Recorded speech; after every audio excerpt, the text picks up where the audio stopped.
হ্যাঁ 6 মাস। এটা কিন্তু ফুড পয়েন্ট নতুন হয়েছে, ঠিকানাটাও আপনাদেরকে বলে দিচ্ছি।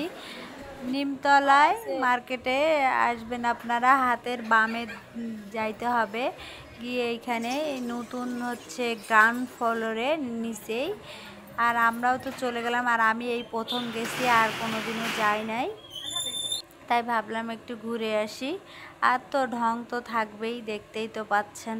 সবাই যাবেন। এখানকার খাবার কিন্তু খাই নাই, জাস্ট করে ছবি তুলছি। নেক্সট টাইমে কোনো একদিন যদি যাই খাবার সেটা আপনাদের সাথে শেয়ার করব। এটা হলো ফুলবাড়ি। আবার কি বলবো, আর এই ইয়াটা আমার এত ভালো লাগছে, ঝাড়বাতিটা কি বলবো, আর এই যে ফুল সবগুলো মিলে অনেক সুন্দর ছিল, আর নতুন করছে তো অনেক ভালো লাগছে। খাবার যে এখন কেমন সেটা খেয়ে আপনাদেরকে জানাবার। এটা তো ফুড কোর্টে গিয়ে কেক কাটলাম। আর ফুড কোর্টের খাবার আমার অনেক ভালো লাগে, আর কার কার ভালো লাগে সেটাও একটু কমেন্টে জানাবেন। আর কে কে ওই যে হচ্ছে আপনাদের নতুন ফুড পয়েন্টে গেছেন